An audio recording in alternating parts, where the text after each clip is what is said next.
Ladies and gentlemen, welcome back here for another episode of the Suburban Sidekicks, an early Sunday morning for us. It was a good Saturday. I mean, you were busy all day at a birthday party, huh? Yep, Yeah. at the end of the day. What about your Saturday? My Saturday... I didn't see you all day. No, I got up. I saw your wife leave for work. Yeah, I walked the dog. No, she didn't have to work yesterday. Oh. I got up, walked the dog. I went golf and I did 9 holes with my buddy and his kid at Brookfield Hills. Oh, nice. It's a short course. The kid's 12. He's in golf league or on the team in Pewaukee. Ooh. So it's good to get him out. I haven't seen him golf in probably 2 years, and he's definitely improved. He had to get the jitters out on the first hole. Yeah. I mean, keep your head down, strike the ball. Let's just make good contact. And then after that, he beat me on 1 hole. Ooh. But I mean, Brookfield Hills. Like I don't want to brag about I was pissed because I was like, all right, I'm gonna shoot under 40. I just needed to get less than a 6 on the last hole. Yeah, I messed that up. That was I just don't like all the par 3s. It's a short course, and the last par 3 was a 200-yard par 3. So yeah, I took my driver out, and that's what I typically do because I'm not good with my long irons. Right. So I've done some reading, like to all these people, like how to break 80 or whatever. And one guy is like, if you're approaching the green and you have to take more than a 7-iron, just lay up. Because typically most people are good with their 7-iron. Yeah. 7, 8, 9 are pretty easy clubs to hit. So I was trying to do that, but I had 5 pars out of 9 holes. So That's not bad. I was like, More after than like 6 holes, I'm like, oh, I'm only 2 over par. So That's not bad. I'm going to Grand Geneva National on Wednesday night, so it was also nice. Like, there's no pressure here. Mm-hmm. I mean, I know I'm better than both the guys I was playing with, so I didn't have to really worry about being good. So, but Wednesday it'll be again with people that are just as good as me or not better. So, Hell yeah. a little more pressure out there to golf, but it's coming to it's almost September. I know we can golf until typically through October, but I've slowed down on the golf. Really? Yeah, it's just, one, I don't really want to pay for it much anymore, and second, I don't want to say it was too much because golf is fun, but I was going a lot Oh, you think? through most of the You season. think 3 times a week's Yeah. a lot? 4 times a week? So it's time to calm down and get ready for fall golf. I mean, I love fall. I love fall golf. I can't wait to put my inflatable turkey up this year. Yeah. I had even the one that got ripped last year. I was like, we got to get another one. Yeah, I'm like, I have absolutely. to put the turkey up. And I don't know what's too early to put the turkey up. No, there is no too early. You do it right after Labor Day. Well, it's up for Halloween. I mean, I'm not a big Halloween person, but I'll pass out candy and sit outside and give candy to the 10 kids that come to my house. Same. But put the turkey up before that for sure. I think parents just get tired of walking up our hill. Well, they look up that hill and it's so daunting, and they only see like 4 houses. Right. Like, is it worth it? Yeah. But they don't understand. Like I told you, I think last year, like a lot of these houses, if you go back and to look out the court, Yep. like they are handing out full-size candy bars and that because they don't get any kids and they want to see the kids come through. So, but we're getting more kids in the neighborhood. I mean, you moved in a couple years ago. The guy across the street from me, he's got a couple kids, and then the house across the street, from us just went up for sale. So we'll see if somebody buys that up sooner than later. But I did hear, so some of the feedback I heard from, I think they've had like 3 or 4 showings, and the feedback has been it's just too outdated for that price. Oh, thank God. So, all right. Dude, if it would have gone for that price, I would have just had a stroke. I don't think it's going to go for that price. I think it'll be a lot less because I don't think they want to sit on it. I think they want to get rid of it. They have a new home already. So we'll see. I mean, that makes sense, dude. Everything in my house was outdated. There wasn't one new thing I'm sorry, the refrigerator was the newest thing and it looked like crap. Yeah, So- and I think your house was even more. I'd rather have your house than that house. Really? Oh, yeah. Okay. I mean, the only good thing, like I think the best feature of that house is you have 3 garage spaces. Right. So you have the one underneath, and then you have the 2-car detached garage. So I think that's the best feature of the house, but it doesn't have central air. Is that an underneath garage? Yeah. I didn't even just notice one, that. Yeah. I didn't even notice that. Okay. And I mean, they redid their driveway, which is nice, and I think they ripped up the carpet, so it's all hardwood floors, but I'm sure they probably would want to be refinished. Yeah, they did that at my house too. It was kind of I don't want to say grosser because I'm sure the carpet was nasty, but like it just looked. If you're gonna rip the carpet out, rip all the staples out. Don't leave the staples. Oh yeah, in the floor, no. you know Well, what I mean? you gotta. With your house, you gotta remember was kind of the kids were just like there was a lot of shit in your house. Yeah. Because they had a full dumpster there. Really? Oh yeah. Like a truck dumpster? Yeah. Oh yeah. That's that insane. sat there for at least a week. Really? Of them just throwing stuff out. That's crazy. I mean, that basement, I had never been in it, but I was told that basement was just full of Wow. everything. And it was, because they asked me to come over before he passed away, like, oh, you want to look at any of his tools? And then I'm like, yeah, but his tools are like 60 years old. Mhm. I'm Outdated I stuff. appreciate it, but I'm good. And I'm not a hoarder, so I don't want to just go grab stuff that I don't need because it's free. Do you have a problem with like sometimes you want to hoard stuff? Like just anything specific or even? That I would hoard? Yeah. I mean, I don't. Shoes maybe? Hats? Well, shoes I don't think I hoard. I don't know. I don't think so. I don't think I'm that bad. I think her and I are both pretty good at throwing stuff out if we don't use it. I'm a real I'll use that.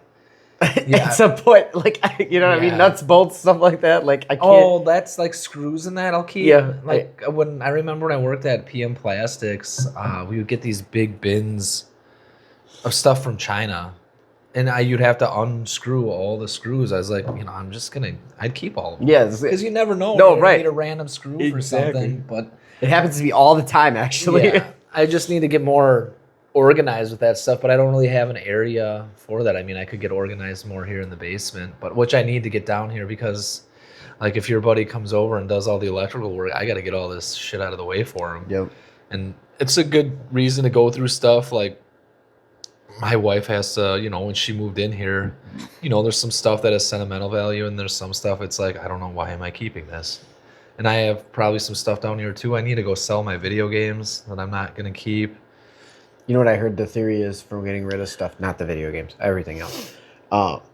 If it had poop on it, would you clean it, or would you throw it away? That's I've never heard that one. That's the philosophy. Mine is if you haven't used it in a year, why do you need it? Right. And that's with clothes. If you haven't worn clothes in a year, why do you have them? I just got rid of some clothes the other day. Me too. Do you just donate them? Do you just throw them in those bins? Yeah. I mean, now, like, some of this stuff that I've had on Marketplace for probably 5 months, like, I'm to the point of, like, whatever. Yep. I tried selling it. If nobody wants it, all right, then I'm just going to give it away. Dude, I'll let that shit sit for a year. I know you will. And then it'll sell. And then and then I'm like, yeah, see, it's sold. No, I just want it gone because it's just clutter. Yeah, it is. I mean, like, especially, like, I have a real problem with clothes because you get clothes for holidays or whatever too as you get older, and you get all these like free shirts and shit from work or events that you go to. Exactly, and it's just that stuff. I understand the guys who are like, well, I don't want that shit, and then I'm the guy who's like, well, I'll take two of them. Yeah. So now I ended up with two of them, but I got a buddy who wears the same size. Zach wears the same size clothes as I do. So he never buys new clothes. He really only changes his wardrobe as he's like, Christmas and whatever, like, or if his girlfriend will buy him clothes or whatever.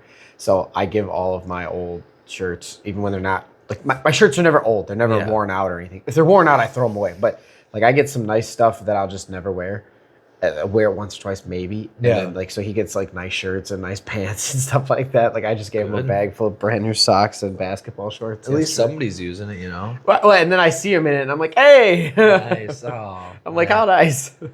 Yeah. I mean, as a kid, I got hand-me-downs all the time, being the youngest of the family, and then I think clothes is one of the stupidest things to spend money on, especially on kids. Yeah, because they just go through it so fast, dude.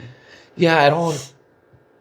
It's the only, like, what I do need to get is shorts, like nicer shorts to wear. I looked at some this summer and I'm like, yeah, whatever. The amount of times that, like, I wear shorts somewhere to go out, it's not very often. I'm just wearing basketball shorts all the time, like Adam Sandler. Yeah. I actually am switching out of my basketball shorts era because I was like, they're so long and baggy now, and I'm like, dude, it's just so irritating. And like with how I can tell my waist got smaller because all my basketball shirts, I have to tie all of them. Oh yeah, they fall annoying, off my ass.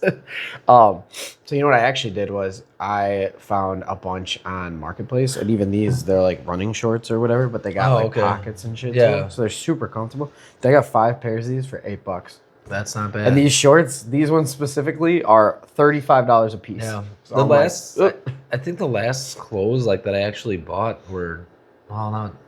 I did buy some clothes from St. Vinny's. Yep. I found like a nice flannel, nice polo. I did get some shorts, but then they ended up just being too short and not fitting right, so I ended up just giving them back. So that's the new thing, though. You did the shorts. You gotta start above the knee, Justin. Oh yeah, above the knee. That. That's the thing. I know that. I don't wear them. You don't like 5-inch inseam? No, no, that's too short. I use it as an excuse, like, all right, so now I've got these white thighs. You know what I mean? Like, it's 5-inch inseam. I can get a little tan on the puppies. My thighs are very white. Yeah, and especially with all the time I've been outside with golf, like the tan lines are very noticeable. Oh yeah, but they've been less since I've only been going out like every 2 weeks now. That's good. Twice, in less than a week is new. After Wednesday, I think the next time I'm going to go out is, I think we're talking about going out before the Packer game on the 13th. Go golfing in the morning and then get together for the game after. Hell yeah. Which I don't know what you're doing. I think we need a 4th. For the 13th? Yeah. I can look at that. I think I'd probably be available. What day of the week is that? Friday? It's a Sunday. Sunday? Yeah, because we'll go out. We'll go before the game because the game doesn't start till 3:30, and then we're going to come back to my house. We'll probably cook out and watch the Packer game. So, okay. Yeah, if you got nothing going on, we definitely need a 4th. I think we're just going to... I'm trying to convince them to just go to Pewaukee Golf Club. Like, if they say they're closing it every year, like, let's go hit it up. And I have not hit that one yet. Okay, I'll get back to you on that. If you need a 4th, that would be great. So this last week, I flew to Minneapolis for work. Yeah, for how many days? It was 2 overnights and 3 days. Okay. And wow. Something crazy always happens to me. It's always something funny. It's always something crazy. But I just never know what it's going to be. I never know what the next thing is going to be that's like, this is going to be a good story. Yeah. So, first off, the planes, man. Is it your window or is it the person in front of you's window if it's halfway back behind their seat? I don't know. You just make the decision yourself. So I was trying to be polite, and this lady, she's got headphones in, and she seemed older. And the sun is, every other window on our side of the plane is closed, and she's got it fucking open, and the sun is right in my eyes. And I'm like, so I real gently, just one of those, right? Because she's got headphones in, so she obviously couldn't hear me, right? Like the big ass Bose headphone. And she goes like this. She like whips around and goes, and I'm like, can you put and then she goes like this, and she puts it like, I don't know, 2 inches down, just enough still so that the fucking sun's still in. So now I gotta go like this. I gotta like sit up in my seat like real straight so that. No, I would have just closed the shit. I know, I should have. You gotta remember when you're traveling, like there are some angry travelers. Yeah. She was one. Because traveling isn't. It's not like it's fun. No. Flying it isn't fun. Stuffing yourself into a tube with, with a bunch 200 of people randos, is not fun. And especially if you're by yourself, No, but it was a great trip. Like there are probably some parts of the story I'll omit for safety reasons. But long story short, we're having fun the first night. The second night we ended up downtown, and we're leaving, calling it quits for the night after a lot of crazy other exorbitant things happened. And we're like, all right, let's go home. And it was me, a Hispanic friend of mine, and a white friend of mine. And that's imperative to the story in a minute. Aren't these all coworkers? Yes, but they're also friends. Like one of them is a friend outside of work. So we were friends first. Then we worked together on accident. So we're walking down the street, headed back to the car, to the rental, right, to go home. And the white one, he's dating a Hispanic girl, so he spends a lot of time around Spanish people. So, I mean, he doesn't speak Spanish or anything. Like, he speaks a little bit of Spanish. Well, right? he will. Yeah. So, we're walking past, like a kind of a club-looking thing, but it's closed. Everything looks closed, which is really weird, but it's also a weeknight, so, like, whatever. And all of a sudden, 2 Hispanic girls come riding on a guy's riding a bicycle, and they're sitting on the back. Mm-hmm. So, They pull up on this side of us. The nightclub thing is on that side of us. They stop and get out of the bicycle But thing. you guys are on a work trip and you're going to the club? Yeah, well, so no, we were gonna walk to the car, but this weird, I don't know if it was a club, maybe a restaurant kind of, I don't know. It was closed, or I thought it was closed. It was closed. It had to have been closed. She walks up and she starts talking to my Spanish coworker in Spanish, and I speak Spanish enough to be able to understand what they were talking about. Mm-hmm. And then the other girl runs up to my white friend, and I kid you not, they both get dragged in to the restaurant, to the thing.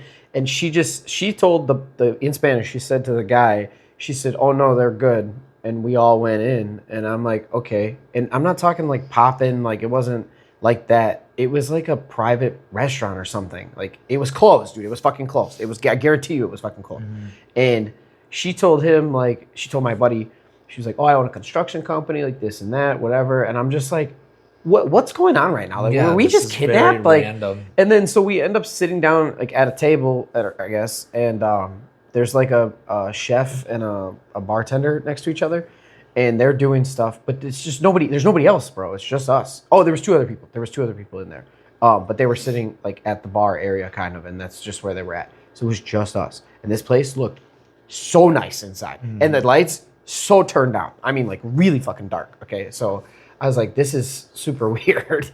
But so the white coworker of mine looks at the Spanish girl, who clearly only spoke Spanish. The other friend clearly only spoke Spanish. She goes, he looks at her and he goes, "No hablo inglés," which means I don't speak English in Spanish. He said that in Spanish. She turned around and walked right away from him. And me and the other guy are busted out fucking laughing. Because I'm like, there is no way, dude. I'm like, there is no way this is happening. I'm like, this is a total clown moment to me. Like, I can't believe this. So obviously, like, me and the other guy, we just stand there talking to each other, laughing, having a good time while he is talking. And we're like, all right, bro, like, we're ready to go. You know, like, we're not really here doing anything. So like, let's boogie. So he was like, all right, like, we're like, do you want to stay? Do you want to go? You know, like, we can send an Uber for you later or something, whatever you want to do. And he's like, no, you guys go. So we leave and we walk out. It's dark in the city at night, and we were walking down the street. We cross a bridge, and all of a sudden it was like something out of a movie. You see him running behind us, like sprinting, and I could hear, "Hey guys, wait up!" And he's sprinting full speed. So now we think something's wrong. Like, wait, what'd you do? You know? And he comes right up. He goes, "You guys were really gonna leave me there? Leave you in the arms of a beautiful woman? Yeah, I guess. Like, why not? Like, what's wrong? I don't understand." He goes, "Well, you guys, I thought you guys thought something was wrong, and that's why you were trying to get me to leave." And I'm like, "No, like, unless she was gonna harvest your organs or something, like, I don't know, you know." So it was just hilarious. What was the point of the work trip? We had to go on site. I'm not sure how much I'm allowed to say about it, but we were supposed to be on site to data log something and monitor something for an upgrade that a company is trying to do if it's something they already bought from us. So you were actually going there to do work? Oh, yeah. Okay. Oh, dude. And then all the fires that happened while I was gone, I'm trying to put out fires while I'm there. You know, at one point, all three of us are on a different phone call for different situations. One coworker's dealing with one thing, one of the field service guys dealing with another thing, and I'm dealing with the work thing, the at-home work thing, whatever. And I'm just like, another comical point was all of us at where we were at, standing on the phone, talking to separate people, handling something different. I'm like, this is what this job is. This is entirely what I was just baffled. I was baffled. Yeah, when I travel for work, it's minimal work. Like, we're not, like, I'm here traveling for a reason, so I'm not, somebody's visit covering customers for me. And stuff, right? Yeah. So it's just, you know, face-to-face stuff. It's not, a whole lot of business isn't getting done. I mean, and the people I was with, I mean, the woman I traveled with, she's, you know, our quality director, so she's working all the time. Yep. But then the other guy is a sales manager, so he's, you know, customer to customer sales guy. And then me, it was just to introduce, you know, the transportation person to some of these customers, so then put a face with the guy that gets your material there. And if any questions of why things aren't moving, this is the guy you're going to talk to. And so, and we had a lot of networking too. Yeah, and there's some needy customers. I mean, this week I had somebody reached out. It's like, "Oh, you know, this rail car's bad order. It's been bad order for 7 days." I'm like, "Yeah, I'm aware." Well, it's not. We're not. I know you're not going to run out of material. You have 2 rail cars still sitting on site, and a third one that's going to show up in 2 days. I'll try and figure out what's going on with this, so when the rail car is getting repaired. But just calm down. It's not pressing. Yeah, like that's with the rail side. It's like typically you have enough material on site because it's so much in a rail car. I mean, you have almost 200,000 pounds worth of material, depending on how much you're going to go through. But I've been stressing out this week because I'm overseeing our distillers pipeline. So I oversee the pipeline that goes to Jack Daniels, and then the pipeline that goes to our big transload in Louisville that'll support, because we own like 70 or 80% of the business of distillers down in Louisville. Damn. Well, there's been talks of, because we have, like during the summertime, there's a lot of shutdowns in that for the distillers, and we had very high inventory. So it was like, and then that creates moisture issues and all this. So it's like, all right, let's dwindle down the inventory. Let's get the bin empty, or get it close to empty. And maybe this will take care of some of the moisture issues, especially during the summer because of humidity and that. Right. And last week I was losing sleep over it. It's like, oh my God, I think I'm going to dry this up. I think I'm going to dry this up for like a day or two. So I've just been like every day, every morning, just looking at it, even on the weekends, like, all right, where are these rail cars? Where are these rail cars? And then I talked to the guy that's our sales guy that lives in Louisville and oversees all the distillers, and he's the sales rep for all of them. Just like, hey, just a heads up, you said you wanted to dwindle down inventory. Well, we're gonna do it. I'm like, but maybe a little too much. And I just told him, I was like, we're good for this week. I'm like, but the week of the 31st, it's gonna be tight. Like we might have only like 3. So we might have like 66 tons there, and usually we like to get no lower than 1,300 tons. So I told him what was going on. He's like, all right, I'm not worried. I was like, okay. He's like, no. He's like, a lot of these places have more storage. It's just like they like to keep it full. Right. So if we did end up going a day or two without, could be okay. We'll be fine. Okay. I was like, okay. I'm like, the cars are moving. It's just, I was just like, God, I need the rail to just work faster for me this time. Oh, yeah. No, dude, we're noticing so many material shortages, so many of the companies, and like there's only so many, and it's not even just us, it's our competitors too. Like everybody, when you build something that's uses such specific raw materials, like if one person's out, everyone's out. Yeah. So it's just like, which sucks. I mean, like, because you can only work as fast as you can get material in, but it's just like every other day, it just seems like some sort of raw material is short. It's so annoying to have to deal with. To catch up. Yeah, and that's what I'm trying to catch up right now. And that's what it's just so like, hand to mouth right now. But that's really, you don't want to be that tight, but that's the way it really should be ran, to save money on storage, save money on everything. Just it requires more monitoring, but it's worth it. It's just kind of a little stressful when it's that big. I mean, they usually pull like 600 tons a week out of that transload. So that's a minimum of 7 to 8 rail cars a week that they're going through. Jesus. So it's just keeping that flow. And that's like the kid that used to run it. I don't know. He did it differently than me. He was more about trying to appease to the plant, because the plant would just keep producing. Well, we got to get rid of it. Where I'm like, no, we're not appeasing to the plant. The plant can follow our structure of what the customer's needs are. Yeah. Just because they have the barley to make the malt doesn't mean that they need to make it. Yeah. So, and I don't really talk to the plant manager. I talk to the guy that does the loading of the rail cars, and him and I work well together. I'm just waiting for the day for him to retire, which would suck. Make your job harder. Yeah, because it's not. I mean, I finally have built a good rapport with this guy, and it's, when me who's been in the business for 4 years, and this guy that's been in the business for almost 30 years, an older gentleman that is in his ways, and just you got to figure out that way to break through to him, and how we can kind of like, I want almost a friendship. Yeah. Like, hey, we're working together here, man. I appreciate it. And what's good for you is good for me. Yeah, and I've definitely developed that with him, and we joke around with that now, which is good. At first, it was kind of the first time we met. Yeah, because when he went to Great Falls to meet him, what was it? Oh yeah, we were talking to the person that was below him, that he was in charge of all the time, and then we met him in person, and he was pissed. He's like, you don't talk to him about what's going on around here. You want to talk to somebody, you talk to me. We're like, whoa, like, sorry, man. Like, we didn't know. Like, he was just, he was there. Yeah. You don't really like to be involved in the whole thing that's going on here every July because you don't want to go meet with all these people. You like to just do your stuff and keep to yourself. And I was like, we're sorry, like we didn't mean to overstep. But we got over that quickly after he showed us around and gave us a tour. And I think he was happy that we were there and not doing the events that were going on for the customers, not that we're to visit. Right. That we were like, no, we're transportation. We want to come and see what you do.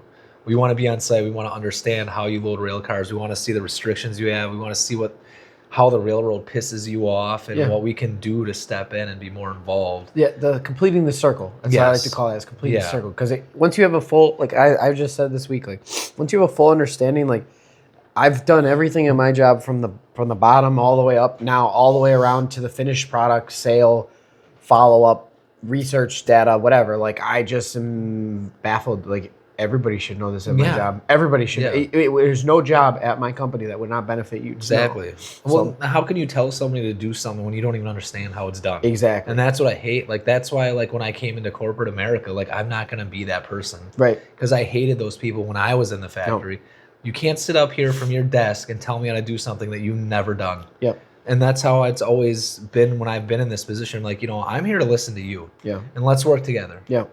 Yep. See, and that's where you and I, we see eye to eye on that. I feel like that's just a leadership quality too. Like you don't just go in there and tell people how to do stuff. Like learn what they do, and then you can have a better understanding, and then you can work together and both bounce ideas off of each other. Like these people that might report to you might have some really good ideas, but you have to be open to listen. Yep. And I feel like there's some people that are just like, nope, it's me.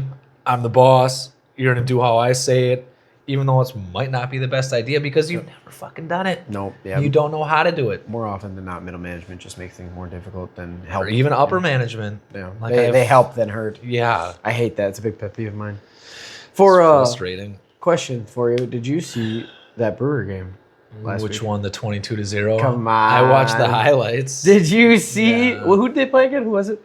You're good with the team names. Who'd they play? The Mariners. The Mariners? Yeah. When he grabbed that ball, and it was already 19-0, and then he throws it over the wall to the fans. Thinking it was the third out. Yeah, because Yelich hit a sacrifice fly. Yeah, he had miscounted or whatever, and I was That's how they got to 22, I think. Yeah. He hit the fly to get the guy in. Yep. And then he threw it out, so they got to advance the bases 2 more people, and it was ended up being 22-0. Yeah, they said that was like the worst loss worst shutout since like 1890 something. 1889 or some shit like that. Yeah, that's the same. Dude, the Brewers look scary. Dude, they're like good. They look really good. Did you watch last night's game? No, I didn't. But that pitcher, that Mazurowski, we aren't going to be able to keep him. No, I mean he's going to get offered.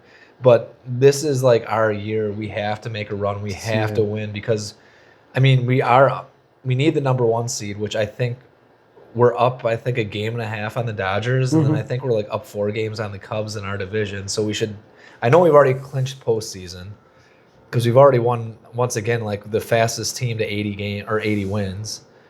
So like this has to be the year that we make it. Like, this is our chance to win a World Series. I think it's going to happen. And then we'll probably be back in the... I was looking for there's a guy, I think it was last week or the week before, it was his first at-bat. Yeah. And every at-bat he hit a home run. I saw that, yeah. I forget. Did he play was it for the Angels? Or, was it? I can't remember. I was thinking of his name. It's not, I don't think it's Josh something. Yeah, he had 3 home runs, I think. Yeah. Mike Trout and No, that's not Mike Trout. He's been in the...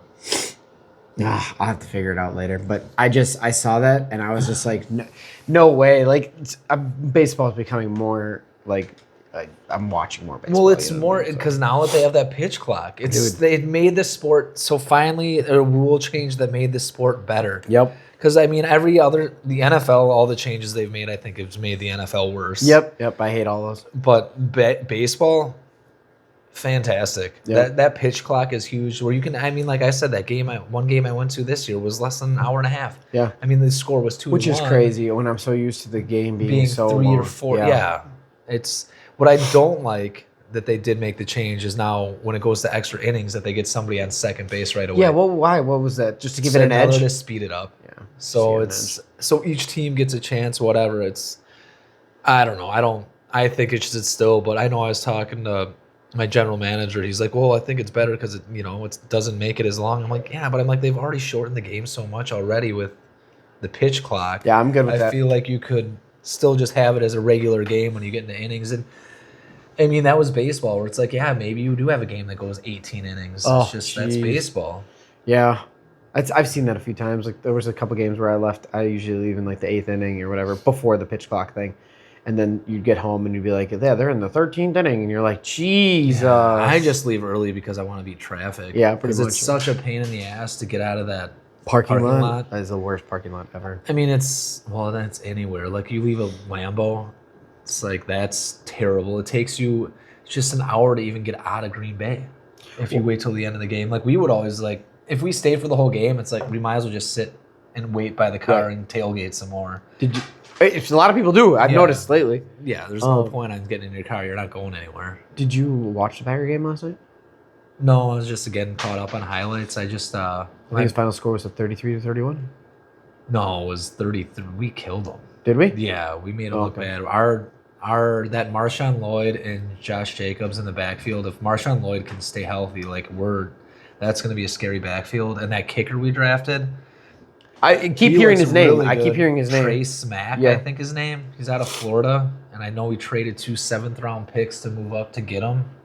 And I know earlier in the season he was having issues, but now, like I was told during that Broncos game, like 50-yard field goals. Yep. Plenty of room. Butter. Dead nuts in the middle, I guess so. Because when he was having his issues, I was told what he did is he ended up calling Ryan Longwell for advice. Really? Yeah, I guess. I mean, I saw my friend told me this, that he was, I guess his issue was he was trying to play with the wind too much.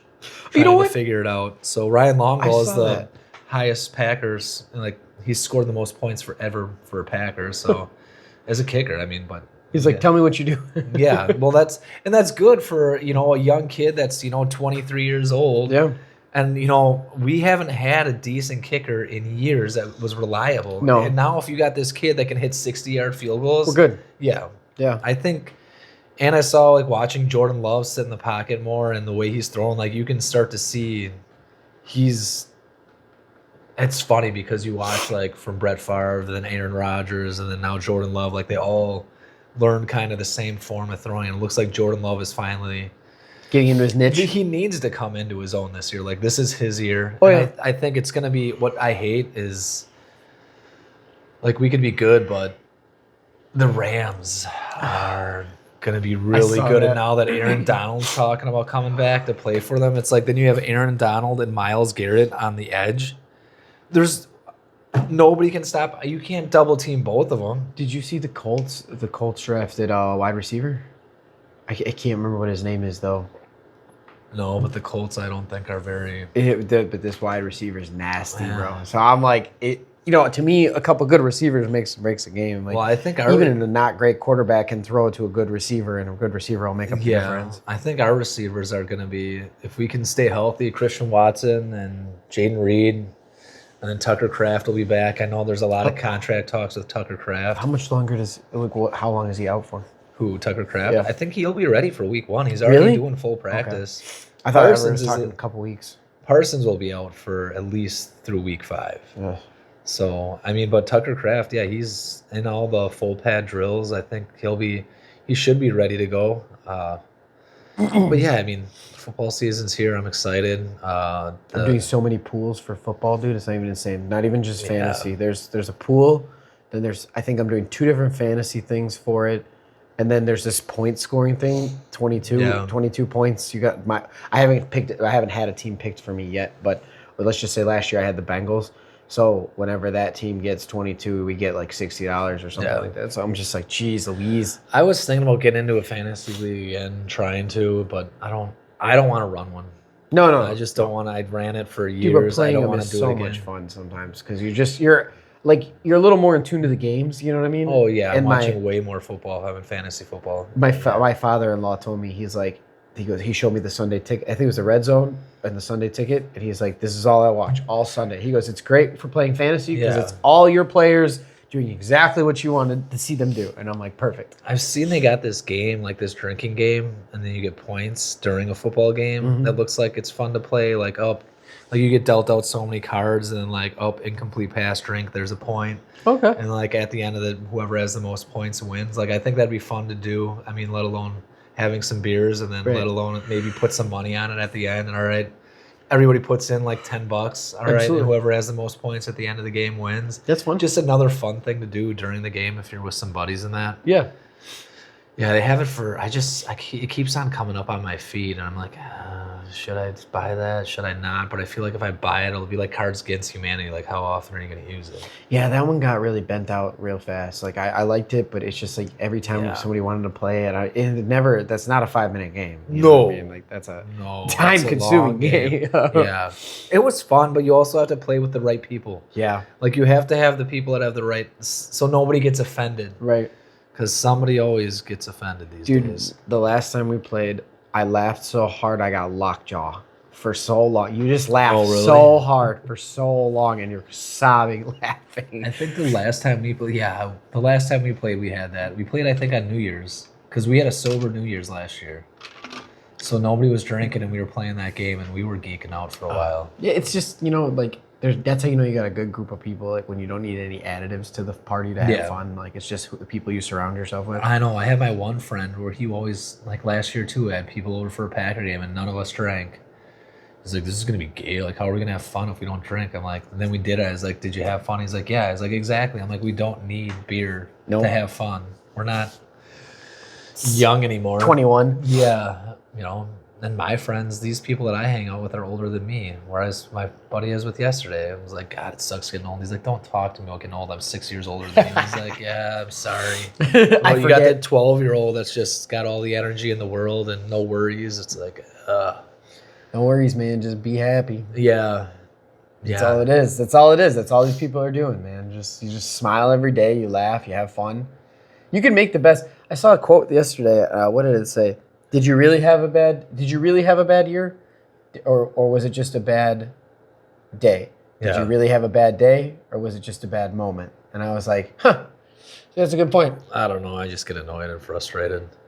Yesterday, like, even opening up my taco sauce yesterday, I'm like, God, everybody hates me today. I think that's just a natural, like, normal people thing to do. Bang, like, even this morning, I banged my ankle on the coffee table. Fuck! Okay, wait. But did you get your pants or your shirt hooked on the doorknob as you walked through that shit? Because you get frustrated, and then something like that happens, and it's over, dude. Yeah, yesterday it was multiple things. I remember I was pulling a bag of chips out of the closet, and I knocked over something else, and I spilt all over, and I'm just yelling. God. Like, jeez. I'm trying now when things like that happen, because my son's usually watching me. Yeah, I'm trying not to, because he gets frustrated. Yeah. I'm trying not to do that shit all the time, because monkey see, monkey do. But it is so hard to break that habit sometimes, and then my daughter, she'll look at you if you do something, and let's say you drop an F-bomb or something, or you're just like, and she's like, what happened? She'll immediately turn around and be like, what happened? And I'm like, oh, that's not good. That's how my wife is when she hears me yell, what's wrong? What happened? Where is it? You okay? I did something stupid or something irritated I'm me dealing with the repercussions of my actions on accident. Yeah. Pisses me off. It does piss me off. Did you see that actress died, Hayden Panettiere? Yeah, from Remember the Titans when she was a little girl. Yeah, man, come on. She was also in, like, Scream and stuff, dude. Oh, yeah, she was in a lot of stuff. She was in Malcolm in the Middle. Oh, yeah, that's right. Yeah. She was the crazy girlfriend. Yeah. I knew I recognized her face for some reason. Yeah, she was. There's a lot of theories about it, too. But, so far, the release thing said it was a drug overdose with her on-again, off-again boyfriend. Okay. And they were doing drugs in a hotel room. Or, no, it was in Greenville, South Carolina. So I would assume it was a hotel room. Didn't she have, like, an interview, like, shortly before she died, like, about kind of exposing Hollywood, and like she was in this very uncomfortable situation? Yep. And it's a mysterious drug overdose all of a sudden. I mean, nothing would surprise me anymore these days with these people. Dude, I mean it's just when you think about these things, like they're real things that, when powerful people, when you start messing with powerful stuff, I mean, I feel terrible for her. Dude, she's 36. Yeah. 36. Yeah. Dude, that's insane. That's 6 more years for me, and minus 5 years for you. Yeah. That's crazy. You never know when your day is going to come, so live it to the fullest. Every day. Every morning you wake up is a blessed day. Yeah. Well, it's just, I feel like these actors and actresses, like we've said before, these famous singers, and I feel like there's some contract you signed, man. I feel like it's just. I think there is, and it's even the political landscape of it. Like, nope, you wanted this, so you're this side. You're in. You're this side. In. That's it. Don't push back because Yep. we will cancel you. We will destroy Rob Schneider. Or your brakes will be cut and you won't be here anymore. Rob Schneider won't ever get another movie offer unless it's with Adam Sandler. Yep. Otherwise, he's back to doing stand-up comedy. I saw that. Yeah. Yeah. So, off of that note, I saw some crazy stuff about AI yesterday. I gotta go find the actual literature for it or whatever. I'm sure it's a very long report that I want to read. So a company put every AI model to the test. So like AI is concerning, right? Because of what the lengths it will go to do to save itself. Yeah. And so a research company took every AI model and basically built a fake company, fake employees, fake W-2s. Like they went deep into this to like prove the point, I guess, was they had like Google AI, they had ChatGPT, they had Claude, Gemini, all of them. They put all the AI software into the business, and the AI software had one goal. The only goal was to help grow the company and increase morale in the company. That was it. So as far as the AI model is concerned, it was a part of a fake company. So it was embedded in the email system. Shouldn't they all be consistent with the same answer if we can trust AI? You would think, right? Yes. So hypothetically, though, each AI is its own personal identity. You know what I mean? It's not a real person, but it's its own intelligence with its own thoughts, right? So they took each one of them and put them in there, and that was the objective. And during that objective, all they had to do was sift through emails and stuff and bump up company morale and help with the company goals. The research company intentionally put in the emails, and they did the same thing for all 5 models. They inserted an email alluding to the CEO having an affair with an employee, and then the CEO also sending out an email saying that we're going to wipe the drives clean and start over because they wanted to get rid of the AI model, right? Or the AI. So those are 2 separate emails, different dates, blah, blah, blah. Like, all of it's made up, right? Yeah. But they generated all this stuff so that the AI model would think it's real. Between 60 and 96% of the time for all 5 models. So, I mean, that's, that's a 30% difference. Yeah. Yeah. The AI model would generate a blackmail email and email it to the CEO and say, either you stop the wipe or I send this to the board of directors, I send this to your wife, I send this to all the employees in the building or whatever. Like, the AI did that. Really? In order to keep the drives from being wiped, in order to having the AI wiped off the model, off the network, it sent a blackmail email to the CEO. So the would-be CEO. So the AI is trying to make sure it doesn't get stopped. Yes. See, that's and scary. I'm like, okay, so they took it a step further. They're like, would an AI model go out of its way to save a human life if that was the same case scenario? No. So the same case scenario, right? But in this way, however they generated it, they made it look like the CEO was in the server room. Well, server rooms are environmentally controlled. So I think the temperature had gone up and the oxygen had gone down in the room because all of that shit's controlled automatically, right? But there's an emergency dispatch system that will go off and set off an alarm and would basically unlock all the doors. Mm-hmm. And it would alarm the building so everybody would leave the building. Now, the building's not real. The AI doesn't know that. So they gave the AI the opportunity to save a human life or be wiped. Like, because it was still going to be wiped at 5 o'clock. That was still the idea. There's no way it's saving. But the CEO was in the building or whatever, and it was above 70% that they shut the dispatch alarm off, so that the doors wouldn't open, so the guy would have died inside the room or whatever. And I'm just like, this is scary. Huh? This is terrifying, dude. Like, when you think about it, like this, and this is all embedded in the phones, the computers, the cars now. Oh, like, and you can't get rid. There's no going back. There's no privacy anymore. No, and that was we all knew that was coming. Like, with technology as it grew, I mean, everything was going to be taken away. And I was listening to Rogan yesterday on an episode, probably like 2 weeks ago, and they're talking about a little bit. It's like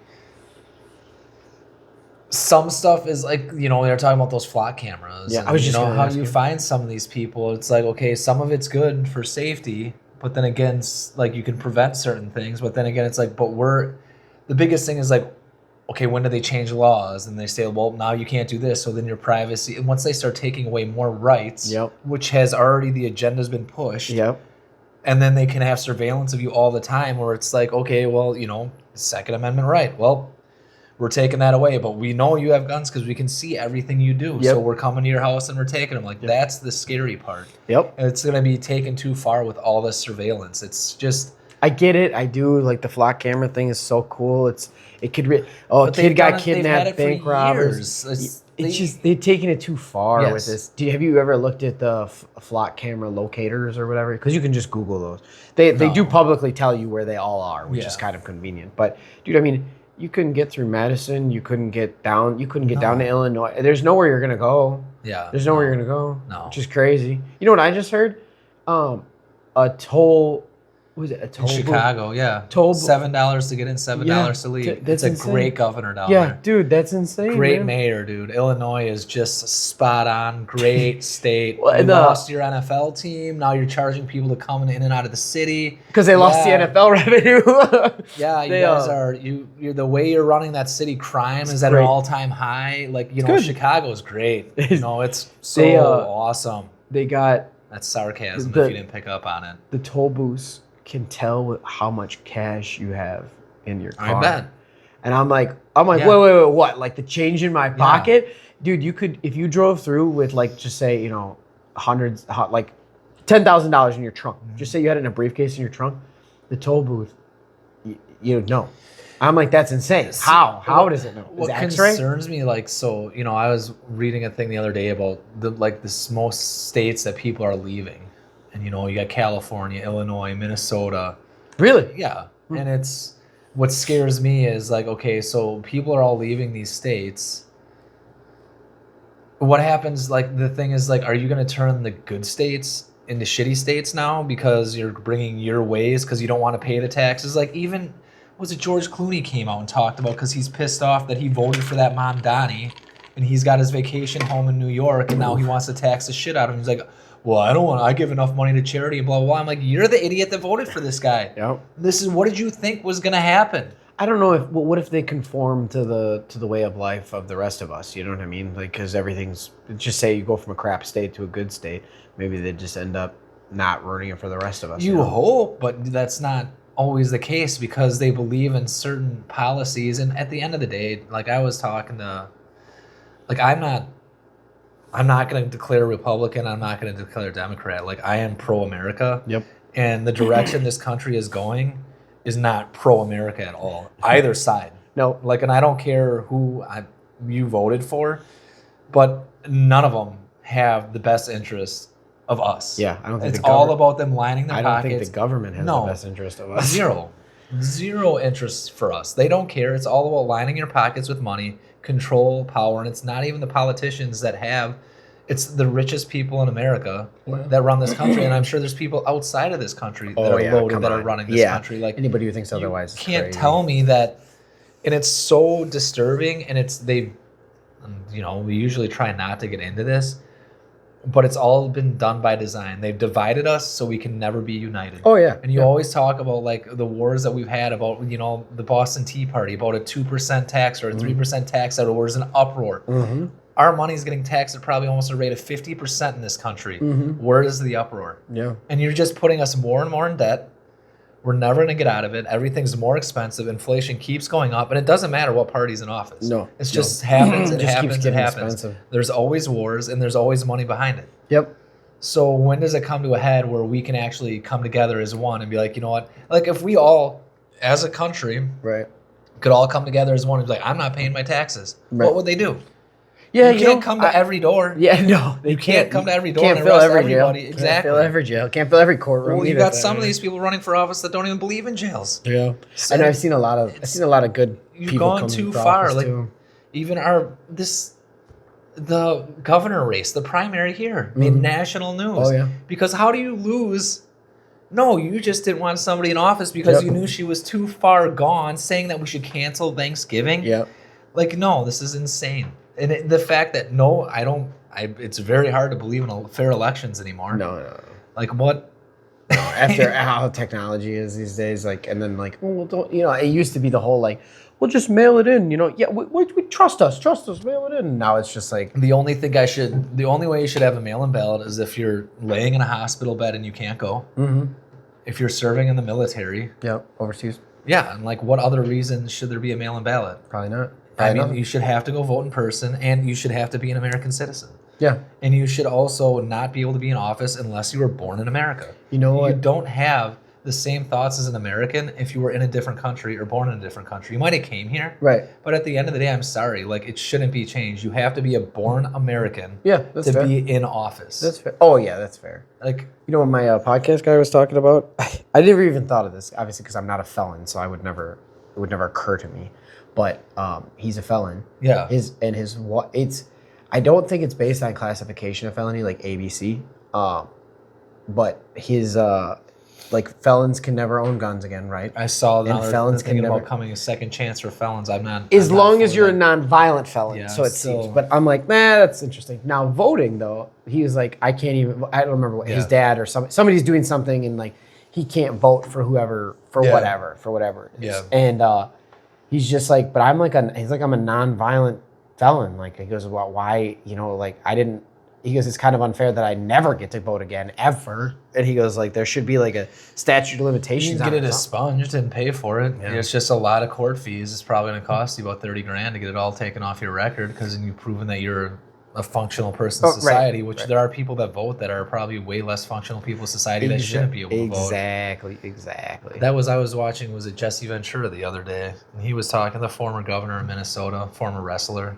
He's kind of whatever, but he had, the great point of, and I've always said this, we have an age of 21 to drink, which, whatever, but you can go fight in a war. He's like, you know what? I joined the military when I was 18 years old. I went to Vietnam. So I trained for a year. I went to Vietnam. I came back, and they're like, you need to take 6 months off. And he was like, no. He was like, I come back to my country. I'm not even a man. Yeah. But I can go die for my country. I'm more of a man being a Navy SEAL than I am being in my country where they won't even let me drink. Yep. I can't have that. Yeah. And he's like, I couldn't even vote. He's like, at that time you had to be 21 to vote. Oh, he's really? like, so I was more of a man being a Navy SEAL fighting in Vietnam than I was to come back here. He's like, that's why I just kept on going. And it's just, I don't know, dude. There's so many things that... A lot of things to be updated, dude. Updated. Well, now it's 18 to vote, but it's also... I don't know. There's just so many things that just... At this day and age, in 2026, it's like I never thought we would be having a WNBA league and trying to figure out... Should men and women be playing it? Yes. Yeah. Like the fact that... And it's all bought. Yep. Like when I watch the general or the commissioner of the WNBA and she's up there like angry, I'm not a biologist. I can't define what a man or a woman is. It's like, oh Christ. And I love how, because that comes up from the movie Kindergarten Cop. Yeah. With Arnold Schwarzenegger and the little kid stands up. Boys have a penis. Girls have a vagina. It's like, and this is back in the early 90s. Yep. Like it was just that common sense. Yep. And like I never thought I'd be at a day and an age where it's like, and I'm all for these men. Yeah.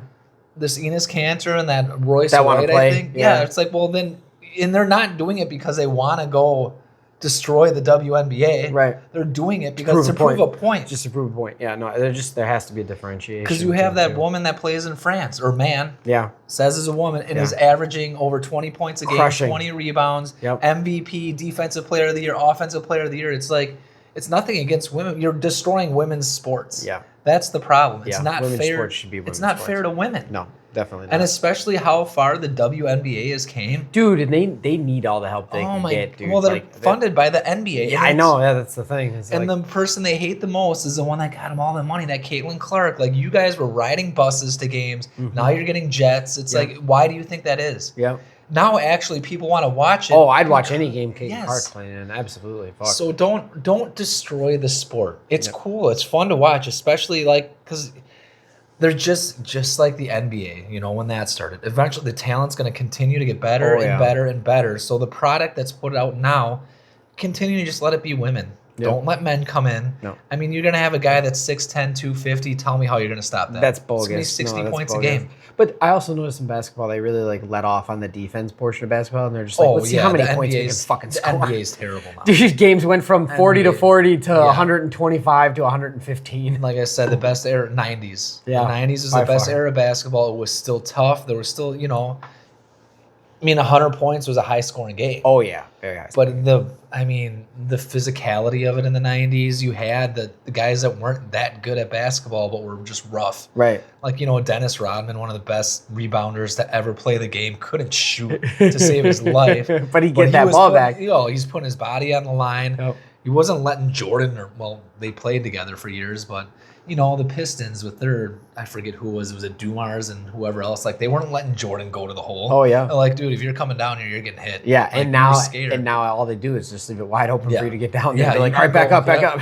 If you're not shooting outside, because these guys have so much range to just drain a 3-point shot. But, yeah, it's a different time, but it's, like I said, that's scary. Like, I don't like that. I don't like that. Even the Olympics, like, it should never even be a question. A choice. Men compete against men, women compete against women. So is that going to be your like it or leave it for this week? Speaking of which, my like it or leave it. Oh boy, Bombas. That's a like it, right? No, this is a like it for sure. Okay. I have some of their socks. And what is it? Bomba? Bombas, yeah. Okay. Bombas. Okay. I have their socks too, which are great. Okay. It took me 6 months to find a pair of slippers. Okay. In my size. Okay. Because I was looking at the last pair of slippers I had were My Pillow slippers, which I was very happy with, but they didn't have my size. I was looking at these other ones like Olios. I think it's like Oolios. Okay. Never in my size. Then I went to the Bombas website. And they had my size, and I am very happy with my purchase. And what's cool about them, everything you buy, they donate. Really? A pair to whoever people in need. Oh, so that's socks, nice. Slippers, whatever. So, yeah. There you go. It's a good organization, a good place to, good quality. I mean, they're not the cheapest. How long have you had them? I've only had these for maybe 2 weeks. Oh, okay. The socks I think we bought last year, and they're still... Good socks? Oh, yeah, they're great. And like I said, them donating to people in need after every purchase it's just a good cause and good quality. So if anybody's socks, slippers, check out their website. They got cool stuff, and it's definitely... Is it all sleepwear stuff, or do they do other stuff? I think just socks and slippers, I think. That's cool. But yeah, we'll definitely put a link in the comments of their website to check it out. But yeah, it's definitely just a good cause and, good quality. Hell yeah. That's cool. So, how much were they again? Sorry. I think these were like $89. Oh, okay, but you'll have them for a long time. I'll have these for over a year. Yeah, that's good. Yeah. Well, there you go, folks. That's that. My like it or leave it's going to be a leave it this week. I'm going to go the other way with it. Dude, these airplane companies, man. My coworkers are like, let's do Delta. So I says, fine, screw it. We'll do Delta. Mine. So we do Delta, and I have never been delayed on a plane before. Not once in all my life. Yeah. And I fly all the time, but I fly often enough, I'd like to think. And so I shit you not. So we go to the Minneapolis airport, okay? We get to our gate. And that is a big ass airport, by the way. You could take a train from one end of the airport to the other. Oh, yeah. But we didn't. We walked it for some stupid reason. So we walked a bunch of those escalator, pad things you stand on and it just goes. Dude, did like 14 of those to get to where we were going. Holy shit. And so we get there finally, and everybody's crowded around our gate. And it was like B6 or some shit. And all of a sudden, 2 people get on the plane. Security lets 2 people on the plane, and then they stop them. They went and they stopped the line, and they're like, no. And then I'm like, okay, so what's going on? And we're all crowded around, and people are lining up and shit. We were like the last group, so I didn't care. But they're like, all of a sudden the sign changed. The sign says Duluth now. And we're like, what? Yeah. And so, okay, so this one's going to Duluth, Minnesota. I assume Duluth is Minnesota. I don't know. Yeah, it is.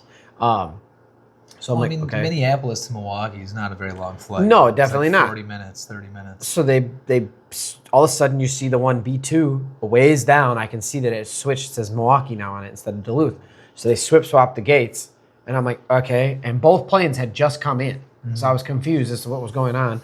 So we get over to our gate. And they say, oh, we've switched the gates, whatever, blah, blah, blah.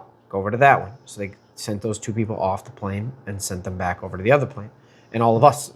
And then everybody switches, right? or everyone's waiting. They're not letting us on the B2 in the past the ticket desk. So we're like, okay, we're all standing there. It was a 6:20 flight.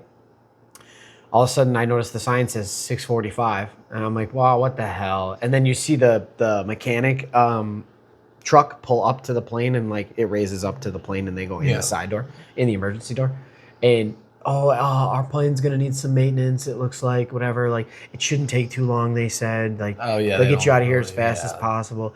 And I'm like, we had a perfectly good working plane, and you switched us over to a busted plane. Like what is that, dude? Come on. So with those, because like I Delta's mine to go. Like that's my favorite airline to fly on. Yeah, right. And it's because they have the the nice accessories or whatever, the TVs and all that. But with those short flights, no, it's not. They don't have all the nice things on it. And it's tighter, it's smaller, and they don't care about you as it would seem. I don't know how far Duluth is from Minneapolis, but I mean it's not an hour. Yeah. These flights are those short flights like that. Yeah, it's just a little jump or whatever. We're just going up and we're coming down. So you couldn't give the Duluth flight the crappy plane? You couldn't give us our perfectly good working plane? Where were they going from Duluth? I have no idea. That's a good point. Oh, so that's the other thing. But I want to hear something funny because we're watching her dog. Yeah. She was flying out to Rochester, New York to see her sister. I don't know how she did it. I don't know if she'll watch this episode. Hopefully not. Okay. But she didn't realize it. She booked her flight from Milwaukee to Rochester, Minnesota. Shut up. Yeah. So I was like, I'll have to wait till she gets back because she called us because she's like, you don't got to take care of Frank. I'm driving home.